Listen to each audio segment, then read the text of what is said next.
तो इसमें सबके साथ क्या क्या रिस्क एसोसिएटेड है और क्या क्या तरह के इंस्ट्रूमेंट्स हमारे पास म्यूचुअल फंड्स के थ्रू अवेलेबल है डेट में? ओके, तो सबसे पहला तो बहुत ही इंटरेस्टिंग क्वेश्चन है कि रिस्क क्या है, क्योंकि अनफॉर्चुनेटली लोगों को ये लगता है कि जब भी वो फिक्स्ड इनकम में पैसा निवेश करते हैं रिस्क नहीं है। फिक्स्ड इनकम मतलब डेट? हाँ, फिक्स्ड इनकम मतलब डेट। ठीक है, तो कहीं पर भी डेट में इन्वेस्ट करते हैं तो लोगों को ये लगता है कि रिस्क या तो नहीं है या तो रिस्क बहुत कम है। ये बहुत ही बड़ा मिसकंसेप्शन है, क्योंकि आप और मैं रिस्क को एसोसिएट करते सिर्फ डिफॉल्ट के साथ। इसका मतलब कि आपने किसी को पैसा उधार दिया, उसने आपको पैसा वापस नहीं किया, राइट, सिर्फ आप उसे रिस्क गिनते हो। ऐसा दोस्तों के साथ बहुत होता है उनको उधार दिया हुआ कभी वापस नहीं आता भाई। पर इन्वेस्टिंग में बहुत अलग अलग तरीके के रिस्क होते हैं जो आप शायद उसे एज अ रिस्क कंसिडर नहीं करते, पर प्रोफेशनली उसे रिस्क माना जाता है। जैसे से फॉर एग्जांपल, अगर मैं आपको कहूँगा कि एफडी में क्या रिस्क है, तो आप कहोगे नहीं एफडी में तो कोई रिस्क नहीं है, आम जनता का थॉट प्रोसेस, राइट। पर एफडी में बहुत अलग अलग टाइप के रिस्क है। सबसे पहला रिस्क, 5 लाख के ऊपर आपकी एफडी सिक्योर्ड नहीं है एसबीआई बैंक में भी, राइट। अब मैं ये नहीं कह रहा हूँ कि एसबीआई बैंक, हाँ मतलब चले मत जाना कि मेरे पैसे वापस कर दो, एसबीआई बैंक डूब जाएगा, but the point is risk तो रिस्क है। रिस्क तो रिस्क है। आपने अगर 10 लाख रुपए डाल दिए, कल उठकर एसबीआई बैंक को कुछ हो जाता है, तो आपको इंश्योरेंस कंपनी सिर्फ 5 लाख रुपया वापस करेगी, फर्स्ट।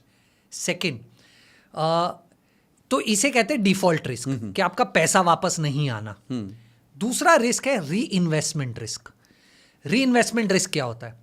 तो आपने पैसा डाल दिया आज एसबीआई बैंक की एफडी में, मान लो 6% रिटर्न दे रहे हैं। 1 साल बाद जब इसकी मैच्योरिटी होगी, आपको पैसा वापस आएगा, आप उस पैसे को वापस निवेश करने की कोशिश करोगे। पर अब आप जब वापस जा रहे हो बैंक के पास पैसा निवेश करने, तब आपको 6 नहीं 5.5% मिल रहा है। तो आप जब पैसे को री इन्वेस्ट करने की कोशिश कर रहे हो, तो आपको पहले मिला उससे कम रिटर्न मिल रहा है, आप उसे री इन्वेस्टमेंट रिस्क कहते हैं। और ज्यादा भी हो सकता है, ज्यादा भी हो सकता है, पर रिस्क तो रिस्क है। पर रिस्क कब होगा? जब आपको पहले मिल रहा था उससे कम मिलेगा। इसलिए एग्जांपल मैंने जी बिल्कुल कम मिलेगा उसका दिया, तो इसे आप कहते हो री इन्वेस्टमेंट रिस्क। तीसरा होता है interest rate risk. Interest rate risk का मतलब क्या है? आज आपने 6% पे बैंक की एफडी में पैसा रोक दिया, मान लीजिए 5 साल के लिए, और इस 5 साल में इंटरेस्ट रेट्स मार्केट में बढ़ गए। ये सेम बैंक आपको अगर आप 1 साल बाद 5 साल की एफडी करोगे तो 7% दे रही है, पर क्योंकि आपने जब 6% था तब 5 साल के लिए लॉक कर दिया, तो आपको तो 6% मिलेगा। Interest rate risk, right. Liquidity risk, आपने पैसा रोक दिया 5 साल के लिए, आपको तीसरे साल पे पैसा चाहिए, तो किसी इंस्ट्रूमेंट्स में तो आपको पैसा वापस ही नहीं मिलेगा, और किसी इंस्ट्रूमेंट में वो 1% काट के मिलेगा, काट कर वापस दे देंगे।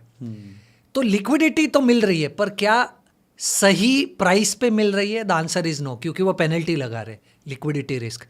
तो ऐसे बहुत अलग अलग टाइप के रिस्क है जिसे हम उतना वैल्यू नहीं करते जब डेट में निवेश करते, पर ये सब अलग अलग रिस्क है जिसकी वजह से इन सब के रिटर्न्स और प्राइसिंग अलग अलग है। जैसे हमने 4 रिस्क की बात की, डिफॉल्ट, री इन्वेस्टमेंट, लिक्विडिटी,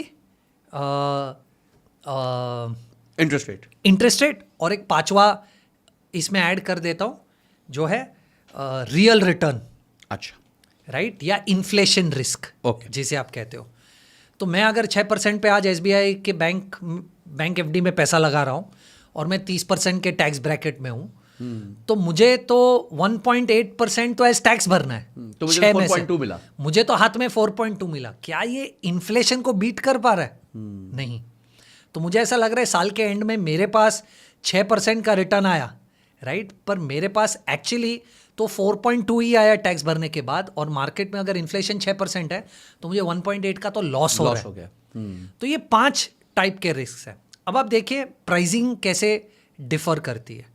प्राइसिंग क्या है वो भी मैं आपको समझाता हूँ। तो आपने बैंक एफडी में एसबीआई ने आपको 6% दे दिया, पर अगर आप किसी एक कॉर्पोरेट के पास लोन लेने जाओगे, राइट, कोई भी एक कॉर्पोरेट, मान लीजिए बजाज फाइनेंस, आप बजाज फाइनेंस के पास चले जाओ, क्या बजाज फाइनेंस आपको 6% में एफडी देगा? नहीं देगा। अगर वो 6% से ज़्यादा में एफडी दे रहा है, राइट, मान लीजिए 7%, हाइपोथेटिकल केस, तो वो 1% आपको इसलिए ज्यादा दे रहा है क्योंकि इन 5 में से 1, 2 या 3 चीजें उसमें इस एफडी से खराब है। ओके, तो जैसे जैसे कोई चीज ज्यादा खराब होगी उसका ब्याज दर ज्यादा हो जाएगा। एब्सोल्युटली। अब इसे थोड़ा सा और क्लैरिफाई करता हूं आपको। मान लीजिए बैंक एफडी 6% दे रही है और आपको यह पता चले कि गवर्नमेंट आपको 7% दे रही है, तो तब आप सोचने लोगों कि यार गवर्नमेंट में तो कम रिस्क है इस एफडी से, तो गवर्नमेंट क्यों 7 दे रही है? क्योंकि गवर्नमेंट शायद आपके पास से पैसा 10 साल के लिए ले रही है।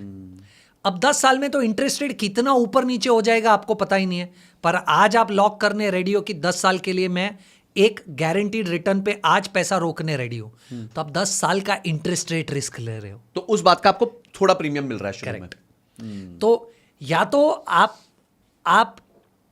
आप में रिस्क ज्यादा है कि आप शायद पैसा नहीं लौटाओगे तो आपको मुझे रिटर्न ज्यादा देना पड़ेगा, या आप मेरे पास लंबे समय के लिए पैसा ले रहे हो तो आपको मुझे रिटर्न ज्यादा देना पड़ेगा। इन दोनों चीजों में आपको मुझे रिटर्न ज्यादा देना पड़ेगा। मान लीजिए आपने पैसा इस तरीके से लिया है कि आप मैच्योरिटी के पहले दोगे ही नहीं वापस, तो भी आपको मुझे रिटर्न ज्यादा देना पड़ेगा। तो बहुत अलग अलग टाइप के रिस्क है, पर लार्जली इन 5 रिस्क के आजू बाजू डिसाइड होता है कि सामने वाला इंस्टीट्यूशन आपको कितना रिटर्न दे रहा है। Guys, thank you so much, आपने इस क्लिप को देखा। अगर आप ऐसे क्लिप्स चाहते हैं कि आप तक पहुंचे तो इस चैनल को सब्सक्राइब करके घंटी जरूर दबा दीजिएगा, और इस कंप्लीट पॉडकास्ट का लिंक हमने डिस्क्रिप्शन में दिया हुआ है और आई बटन पे भी लगाया हुआ है, आप जाके उसको देख सकते हैं। अगली वीडियो तक जय हिंद, जय भारत।